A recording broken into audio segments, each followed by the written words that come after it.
You guys need a moment, or I brought candy for audience participation purposes. Which, what's that? Uh, yeah, yeah. That's later and what's left. So if I don't throw it all out, coming after you, big boy. Actually, yes. Okay. You guys can read the. Oh, read it.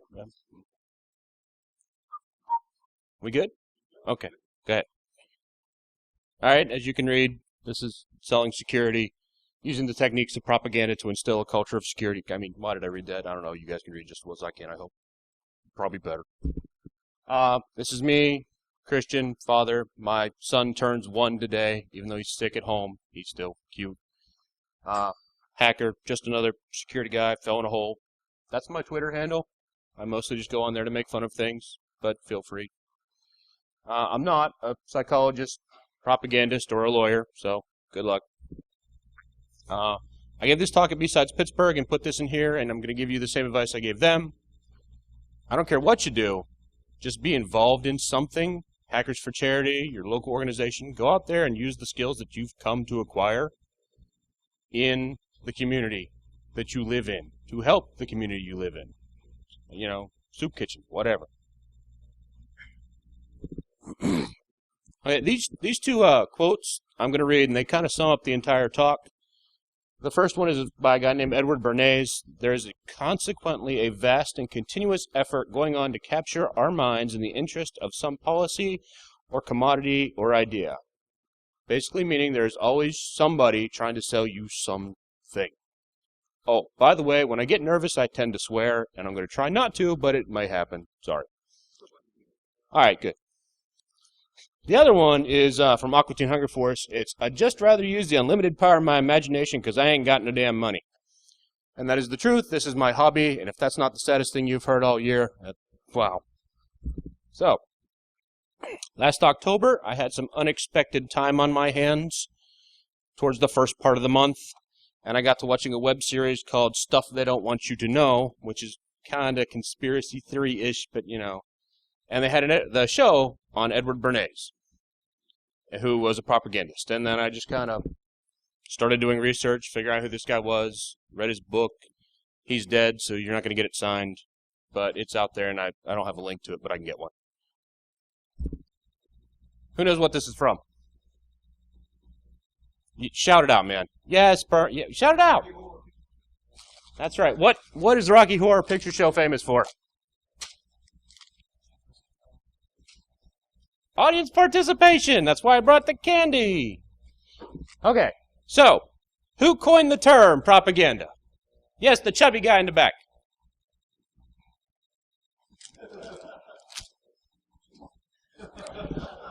Hey, the Reese's Cups throw great, by the way. Does anybody know who coined the term? Anybody? Guesses? Come on. I give candy for bad answers. U.S. government. No. You got to fetch it yourself. The Pope! The Catholic Church coined the term propaganda. It comes from Latin, to propagate. Haha. It was a committee of how to get more people interested in being Catholic, spreading the word.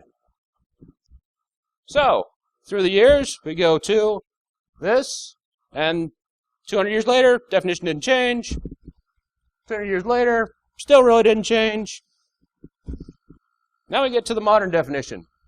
The religious aspect is pretty much gone. Nobody knows or cares. And if you can read the middle one, ideas or statements that are often false or exaggerated, this kind of took a turn from trying to get people to be Catholic to just false and misleading statements. We kind of took a turn south on that one. So, its original meaning is basically just selling ideas. That's it. And I'm using the original meaning and not the ones we got up here. So, propaganda is split into 3 types. It's denoted by color, white, gray, and black. No, I didn't pick them. They designate how clearly you can identify the source. It has nothing to do with accuracy, does not indicate any of the content of the message, just that you know who it came from.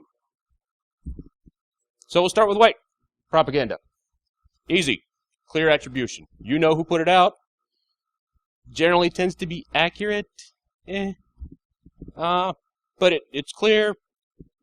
The U.S. has a lot of truth in advertising laws that tend to protect people, but here, hold on. So, on the left is an example of white propaganda. The U.S. government wants you to join the Army. I just picked it. If anybody, the other branches are offended here, I'm sorry. It's just the first one I picked online because everyone knows this picture. The other is from the Got Milk campaign, which I'm assuming everybody, except for maybe that guy, knows. And does everybody remember the Got Milk campaign? They got super famous. Does anybody know who directed the first Got Milk ad? I found this interesting. It was Michael Bay, and it was about the guy who shot Aaron Burr shot Alexander Hamilton, and it was in a museum. It was really cool. But Michael Bay directed that. I thought that was cool. Just to kind of prove that white propaganda isn't always happy, fluffy, and upright, there's something called armed propaganda.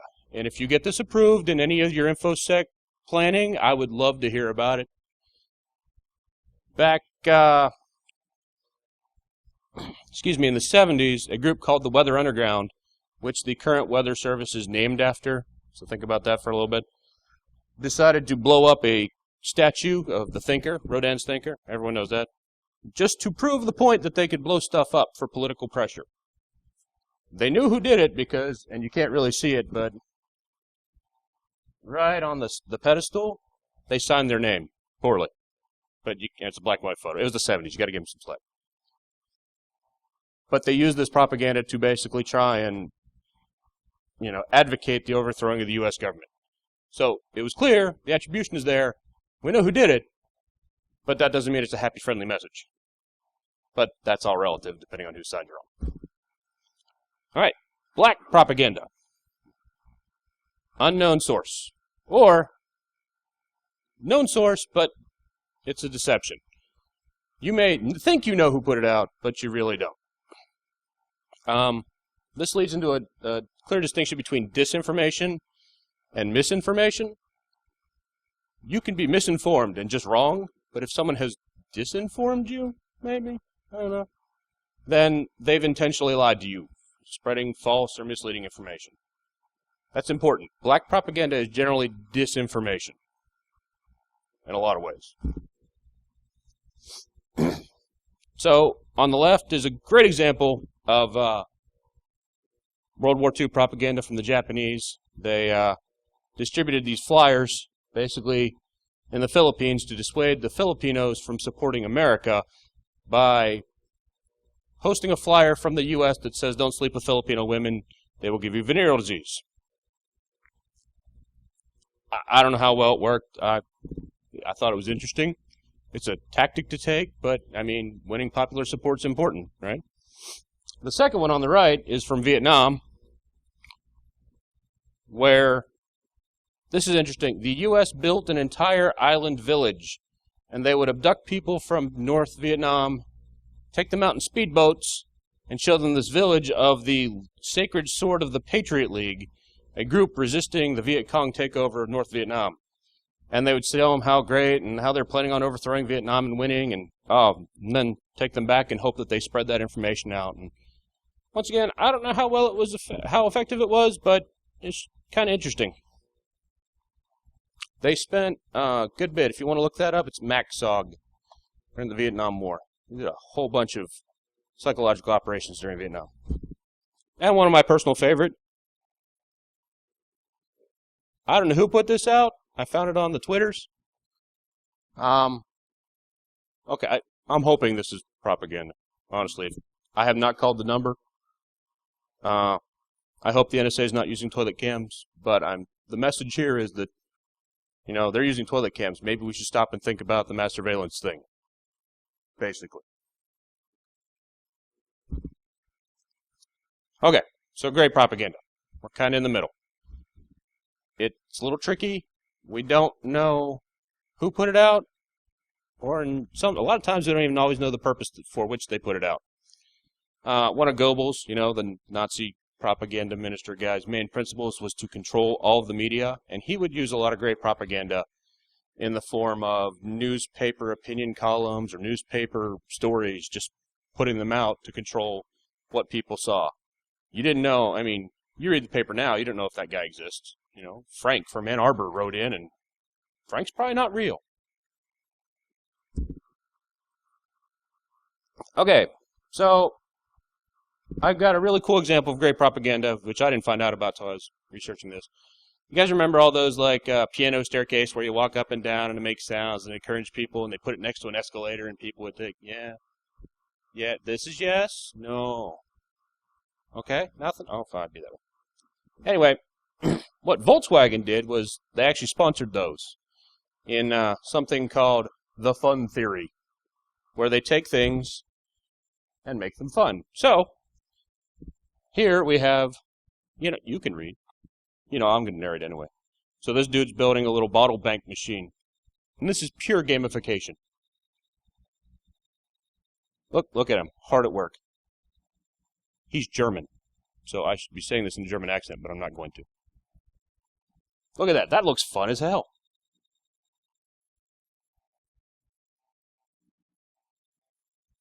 So, just to kind of fast forward through this, they put this thing next to a bunch of regular bottle repositories to recycle them. And look at those confused German people. And they figured it out.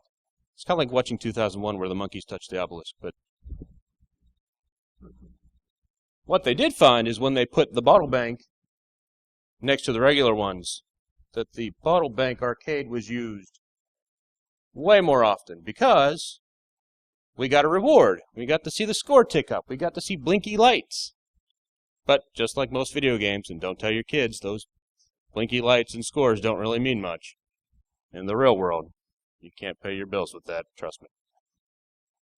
Yeah, little kid was all happy. But Volkswagen released this, and it was kind of a great propaganda thing. Their point was to try and save the environment, but they didn't attach their name to it.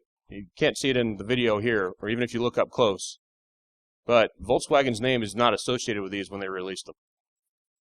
It is now, because money, but when they released them, it wasn't. Oh, this is a great one. Apparently there's a store in England called Threshers. It's an example of great propaganda because they leaked their own coupon and then claimed that somebody else leaked their own 40% off coupon. And they made a killing that year in the liquor and wine market because even with a 40% off all wine, I would totally use that. Started out as gray. Once it was exposed, it went to white. Just like when Gandalf died and came back. Gray, white. Now we know who did it. It's clear attribution. But we only know that who did it because they released it afterwards that they were the ones responsible. So, you want to start an InfoSec program? Go read Bill's book. He is and I copied this from the Facebook so you know it's legitimate, a thought leader in the cybersecurity space. Yeah, I wish. Anyway, go read Bill's book. There's a lot of information out there on, that one. There's a lot of information out there on how to set up InfoSec training program. A lot of it's crap, but there's the information. You're going to have to do it yourself, pretty much. Sorry, there's not too many. If it's one thing I've learned over the years, there's not too many kits that you can buy and just plug in and they work how they should right out the box. In anything, not just InfoSec. However, I will tell you how to start implementing propaganda. Step 1, determine what you want to accomplish. That's pretty much the step 1 for everything. These aren't magic steps either, kids. Sorry. You kind of have to determine what you want to accomplish and what you can accomplish. There's no silver bullets. You're not going to be 100% effective at everything or anything. Step 2, prioritize and plan. Basically, you want to start hitting the low-hanging fruit. Depending on what that is. Do people piggyback when they go through the security doors? Do they talk to strangers and they shouldn't? If you don't have an InfoSec program, you can start using this to build one. If you do, just use this to supplement it. And this is kind of the tricky one, and this is where you got to get creative. You have to determine the message and the media and which one works best for each other. Sometimes things work better in video that don't work in print, and some things work better in audio that don't work in either. And there's no hard, fast rules. It all depends on what you create. Sorry, I can't give you any great examples. I do have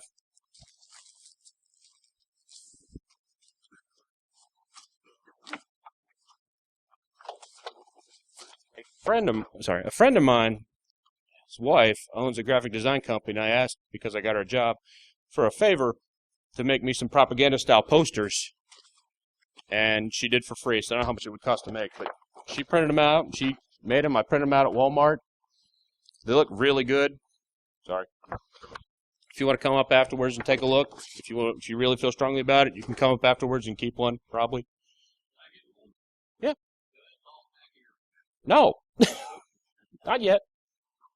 Step 4, wash, rinse, repeat. Keep going. And it's InfoSec awareness. You got to basically keep trying new things, trying different things. You're not going to win. You just have to fight as hard as you can. Sorry. That's depressing, but it's honest. Okay. Now back to happier, fun stuff. How and why propaganda works. Propaganda works by one of the following methods, if not all the following methods, depending on which level. Logical arguments, desire, simple suggestion, repetition, and then combinations of each. And we've all seen this. Logical argument. Crest is better than other toothpaste that I'm not thinking of right now. Or this one's better than this one. Generally, this is the most common form that you'll see. Kinda. You usually see this tied in with other little tricks and traits. We all like to think that we're logical, rational people, that all of our decisions are based off of reason. They're not. There's a lot of emotion, a lot of other factors involving each of our decisions every single day at every level. They've done studies of people who are emotionally crippled, as it were, and not like, daddy touched me when I was young, crippled. People who don't have as much emotion, and they've done studies where they've handed them 2 pens and said, here, fill this piece of paper out and pick a pen. And they spend a half hour trying to decide which pen would be better to figure out this paper, because they have no emotional response to say, just pick the blue one. It'll be fine. Emotion really factors into propaganda and humans a lot more than we like to admit. So here's a logical example. Try that. 4 out of 5 dentists surveyed. It's a logical statement, even though we all know how they came up with that. It's complete BS. It's not 80%. It's literally 4 out of 5 after a set of random samplings.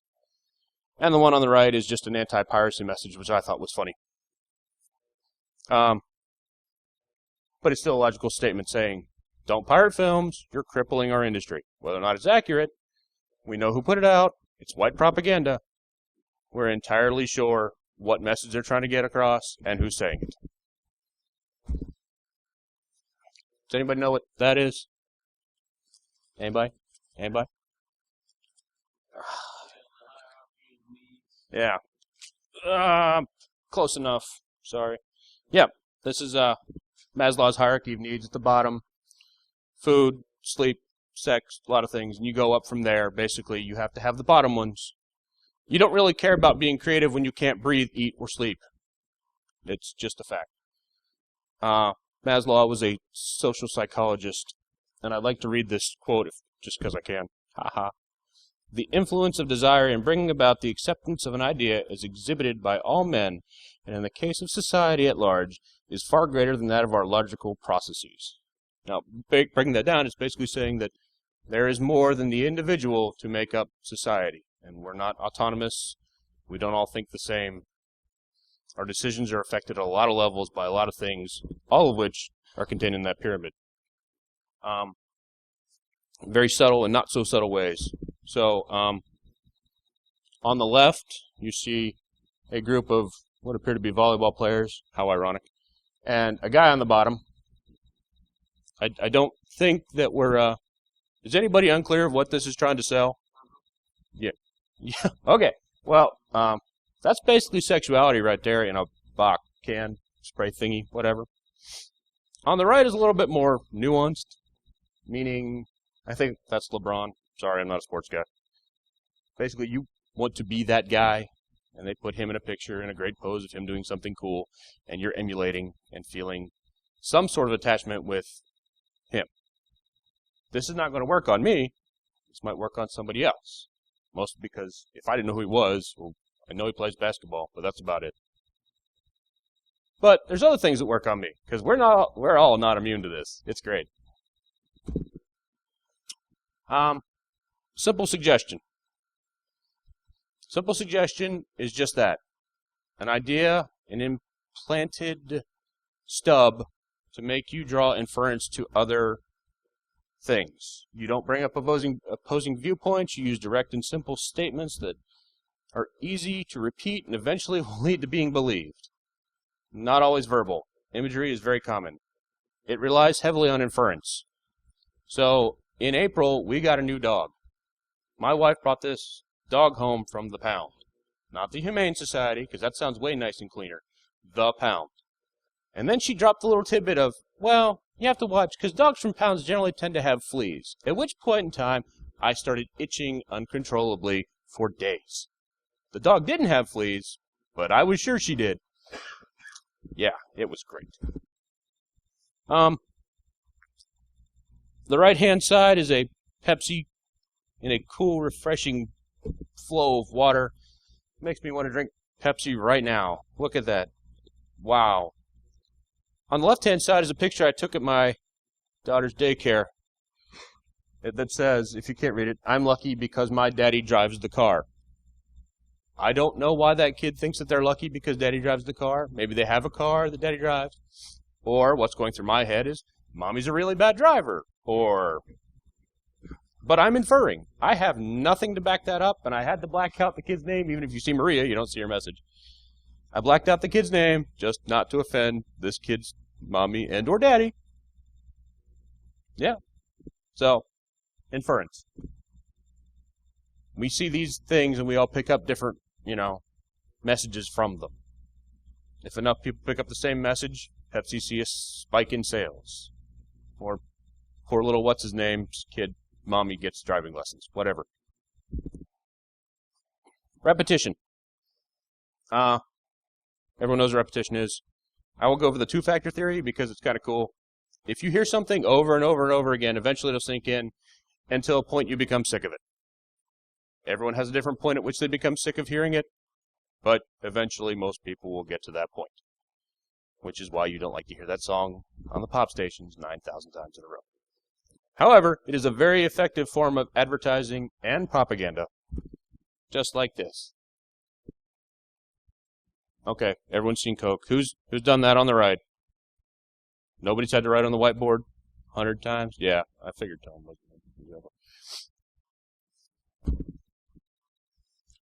Okay, so this kind of leads me, I'm trying to get through some of the stuff so I can do some more question and answer, because I like to torture people. Instilling a culture of security. You need to have achievable goals. They don't need to be measurable, but it would help. Start with your big ones. People don't lock their workstations. Bill Gardner has a little slip of paper that he puts on people's workstations. He locks them, puts a slip of paper saying, hey, I could do something malicious. It's a good tactic. Maybe your people aren't escorting visitors. Maybe they'll just drop them off, and they need to be. Pick something. Work on it. Plan out a time frame, because you need one. Propaganda campaigns are generally short. You can't keep going on because of the two-factor theory, and people are just going to be sick, and they're going to tune out the message. There's nothing saying you can't switch it up and use two different sets of techniques to achieve the same goal. It's a tactic. You just have to plan it out, and there's no hard, fast rules. You need to keep long-term notes on what's going to be effective and what's not going to be effective. And you need to change tactics as you get more information. That's pretty standard. That's in everything. It's not just this. You need to remember that you're trying to change behavior, which is hard.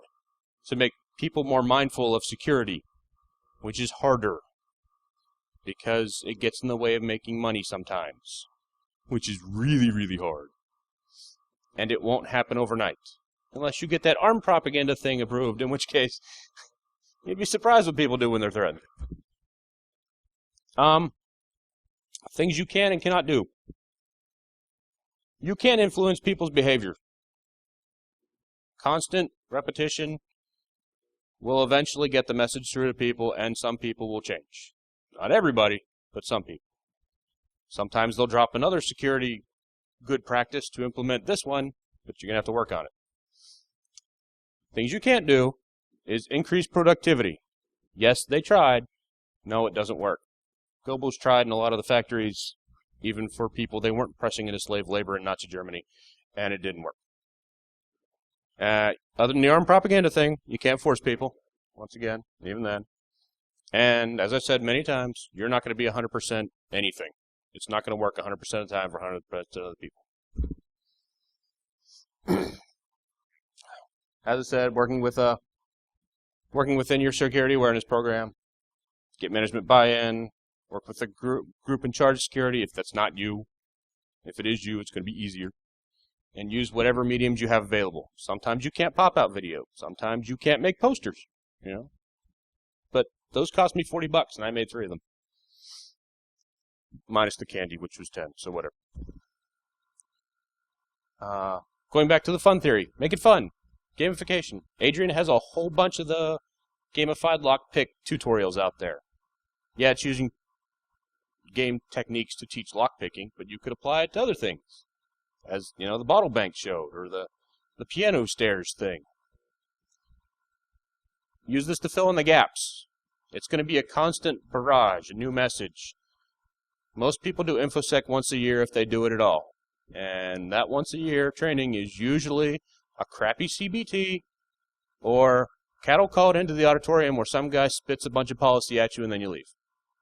And that's, I don't know about you guys, but to me that's not effective security awareness at any level. Start trying to grow one from the ground up if you don't have one. If you do have one, start filling in the blanks.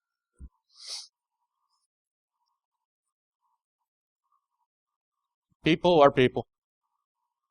You need to shoot for the lowest common denominators. I don't want to sound mean, but not everything's going to work on everybody at the same level.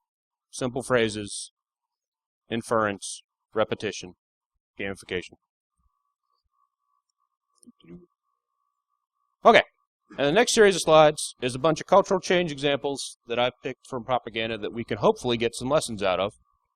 And I want you guys to tell me what lessons are we can apply. So,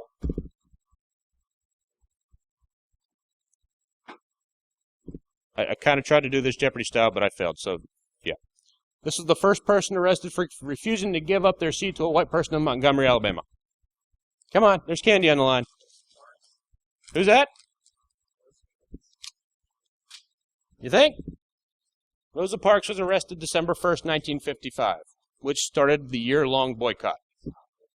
You're right, it's not. It's Claudette Colvin, whom nobody's ever heard of, even though she ended up being a major civil rights leader. The reason the NAACP did not decide to go with her story was because she was 15 and pregnant while unmarried at the time in Alabama in the South in the 50s. They chose, and I agree with them from a message standpoint, to not go with her story because there were too many things that people could use to detract from. It seemed to work okay in the end, but they wanted the focus to be entirely on the issues and not just the person. So, what lesson can we take away from that? Oh, come on. Anybody. That's a good lesson. Choose your battles. Choose your examples. Yeah. Pick the best example you can. Now, it's a balancing act because you can't just sit around and wait for the perfect storm to come around for... You don't want to get breached just to say, hey, we can get breached. But, you don't want to just pick a random... You don't want to do cross-site scripting with alert 0 because it doesn't mean anything to anybody else. Okay. Has anybody ever heard the term torches of freedom? Of course not, because this is in the 1920s. What were women allowed to do with torches of freedom? Come on, anybody.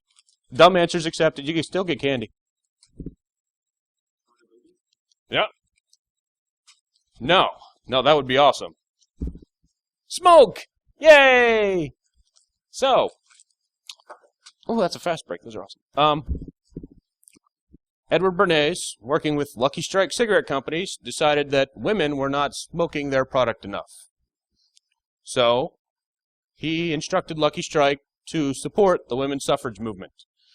And to do this, he encouraged women to smoke in public to be equal to men. He called them torches of freedom, which is all kinds of awesome and ironic, especially given today. He actually worked with them a lot. See the dark green Lucky Strike coloring? He hosted an entire green ball just so that people would smoke Lucky Strike cigarettes and recognize the color green and match it up with women's suffrage and high fashion at the time. The guy was a genius. He was Sigmund Freud's double nephew, which is a weird family tree, but, it worked great. So, what lessons can we take away from this? Oh, come on. You guys are deceptive. How about sometimes the best message isn't, just because you're putting something out there doesn't mean it's always 100% correct. Clicking on every email attachment is not going to get you owned. Clicking on certain email attachments might. It's still kind of a pick your battles, pick your message sort of ideal. But I think there's a lesson to be taken away in that. And the fact that he was able to link things together that had no real relationship to get back to increase sales with Lucky Strike. And they used him a lot. All right. How about this one? His cartoons were instrumental in fighting racism during World War II. Anybody? Come on. It's a fast break. These things are awesome. Who? Norman Rockwell? Oh. You gonna catch that? I'm getting better. Dr. Seuss. Most people don't know that before he started writing children's books, and still while he's writing children's books, he was a political cartoonist. And that cartoon says something about using the black keys and the white keys. He was trying to increase production output for World War II. I said before, you can't increase production output unless, of course, you add workers, and that's a good way to do that. So his message isn't so much, you need to be more productive, it's, we need to have more people doing this. Fun fact, he did kind of support the Japanese internment during World War II, and if you don't know what that is, it means you're young and you don't know what's going on in World War II. You should look that up. It was a horrible time in America. But he later came to terms with that. It was way better. So what lessons can we take away from Dr. Seuss, other than trying new things like green eggs and ham? Anything? That's a very unconventional way of getting a message out. I wouldn't have thought of drawing a political cartoon to help end racism. Anybody? Anybody thought of that? Okay. The United Fruit Company found out that they could buy bananas at 25 cents a bunch in the Caribbean and sell them for $3.25 a bunch in Boston. That is a lot of money to be made from fruit. So, in 1944, the Guatemalan dictatorship was overthrown for democracy, and they started exporting bananas. United Fruit quickly became Guatemala's largest exporter, employer, and landowner. The Guatemalans weren't particularly happy with this scenario. So they had an election, and they elected that guy. And he decided to redistribute United Fruit's land back to the people of Guatemala. United Fruit had a problem with this, as, I could understand too. They hired Edward Bernays, yes, the Lucky Strike cigarette guy, to try and persuade forcefully Guatemala to give up their current government and give them back their bananas. So, Just a quick poll. How many people do you think it would take to conquer the country of Guatemala? What? Wow, really? Damn. Don't mess with that guy. Check. With a group of 480 soldiers in 9 days and using a lot of propaganda techniques, including broadcasts out of Florida that claimed to be out of Guatemala, the U.S. helped overthrow the Guatemalan government for a bunch of bananas, which were a multi-million-dollar business back then, but still. Fun fact, Guatemala was not the first banana republic, which is what this is inferring to, not just a store at the mall. A banana republic is a crappy dictatorship puppet government that is used to funnel fruits, namely bananas, to another controlling entity. Honduras was actually the first country that was a banana republic. So, why we didn't come up with the idea, that's, we still used it. As I said, they relied on a lot of disinformation, and they caused the government to crack down on their own people, which led to the downfall in 9 days with 480 soldiers. That's amazing. So, anybody take anything away from that? Even if I could get 480 people, I don't think I can conquer a country. I don't even think I could conquer Delaware with 480 people, and it's only got 3 counties. So, I think you can do a lot if you're using a lot of different tactics and a lot of different methods of swaying public opinion and trying to instill ideas in people, right or wrong or indifferent. If you're my friend on Facebook, I'm pretty much pro-vaccine. If you're not, we can talk later. That's great. I think I'm still going to win. Everybody know about Jenny McCarthy? Yeah. And the body count? Yeah. So Jenny McCarthy read a paper that was published in 1998 that linked the MMR vaccine with autism. The paper was later fully retracted in 2010 and partially retracted in 2004. The United States set up a House commission, oversight committee, to actually look into the study to see if there's any accuracy. And they didn't. But there was still a victims' injury compensation fund set up for people who were harmed from vaccines. Most people who are harmed from vaccines are because of allergies, because most vaccines are based off of eggs. Just a fact.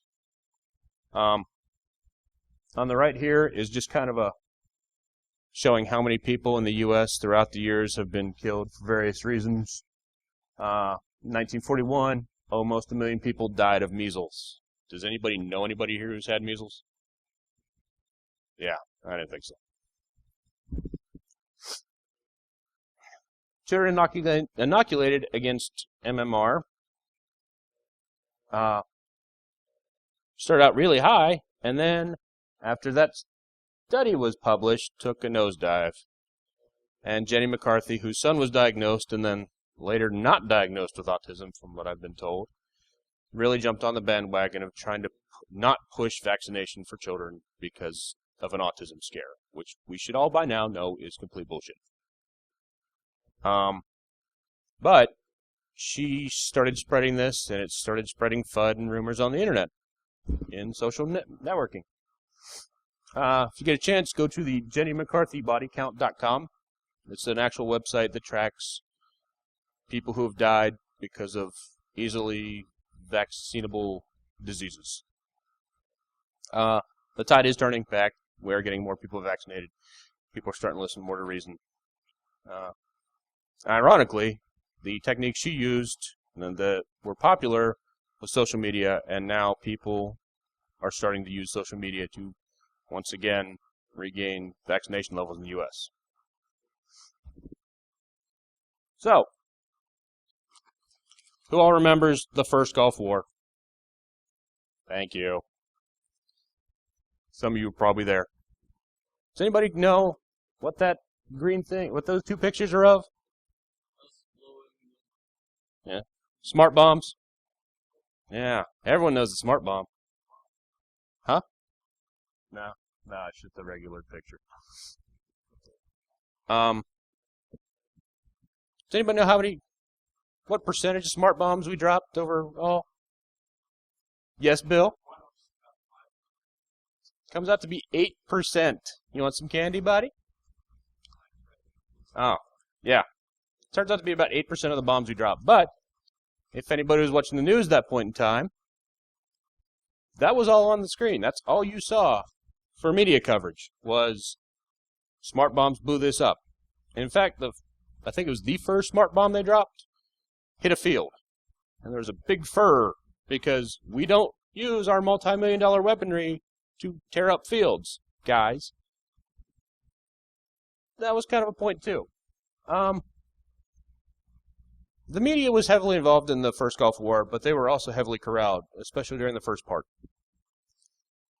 This came straight from the U.S. government to the media to us.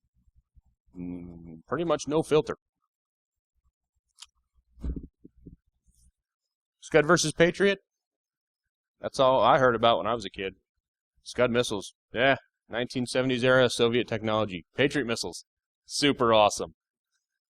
Also not as effective as they were purported in the news, relying on bomb damage assessments, which are very subjective. Yes, I know. But as I said, only about 8% of smart bombs. We also dropped about 29 million leaflets on Iraq, telling their soldiers to surrender.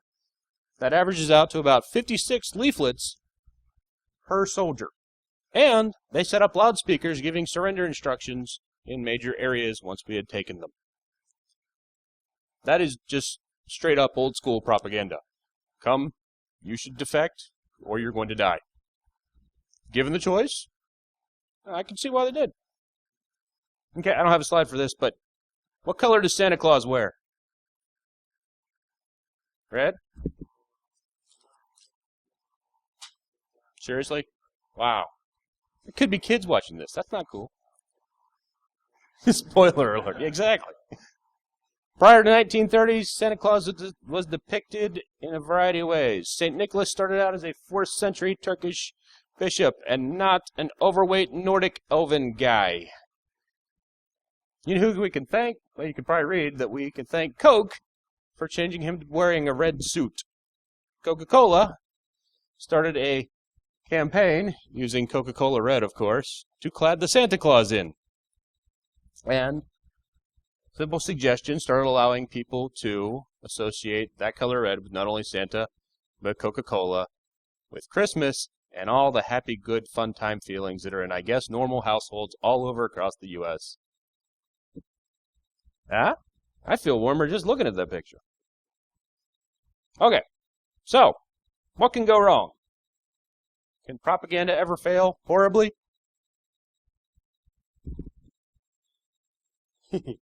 So, I was telling a friend of mine at work, I was giving a presentation on this, and he brought back to me this poster, which is Superman, the Deadly Legacy. It was a DC Comics, sorry, that's wrong. DC Comics production in joint effort with the U.S. government to discourage children from running into fields where there might be landmines, and what to do when they find a landmine. Now, there's two problems with this. One, children like to believe in fantasy creatures like Santa Claus and Superman. So some of the children would run into the minefields to meet Superman. Sometimes you got to think these things through. The problem also is that in some parts of the world, sending your child into the field to clear the mines is way cheaper than sending your expensive farm animals into the fields to clear the mines. It's just a fact. So some of those kids might not have marched happily into the field looking for Superman. Some of them might have been forced. Sorry. What else can go wrong? Anybody seen any of those around? Internet address and password book. That's awesome. So let's say you gave a talk on how you need to up your complexity, or you just forced people to up their complexity through password complexity requirements. And then they rush out to Walden Books, or I guess Barnes & Noble, some Somebody, you rush out to your bookstore, Amazon, there you are. Rush to Amazon and get you one of these here lovely places that you can write down your username, your password, the web address. So, they had the right message, more complex passwords. They found an easy out, and they took it. But they still got complex passwords, even if they're all sitting on their desks. So yeah, that can go wrong. Alright, I didn't make a slide for this one either, but... So, who's killed more people through their actions? Hitler, Stalin, or Rachel Carson, author from the 1900s? Do you know who Rachel Carson is?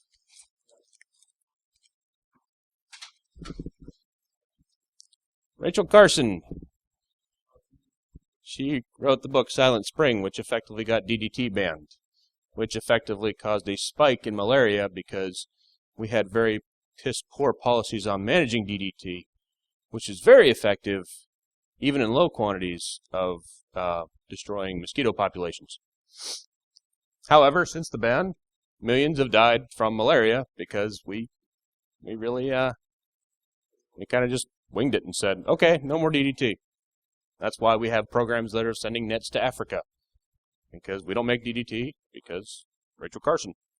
Now, I like birds as much as the next person, and I think could have been a too effective situation. We could have, hopefully, more effectively managed DDT and other programs, but we didn't. And I think we can all, we all know that one person that takes security policy way, way, way too seriously until it becomes a hindrance to business process. One person, one room, one entire division. You know, we all have them. So, in closing, here's some books to go read. They're really good. The bottom one's kind of dry because it's a English translation of a French translation of a German translation of Goebbels' notes they found in a toilet somewhere. Sorry. But he has some very good principles. He is kind of very self-promoting, but he's a propagandist, so you got to kind of overlook it. Questions? Answers? Anything? Nobody? Anyone want some candy? It's peanut buttery. Okay, you can come and kiss me. All right. Thanks, guys.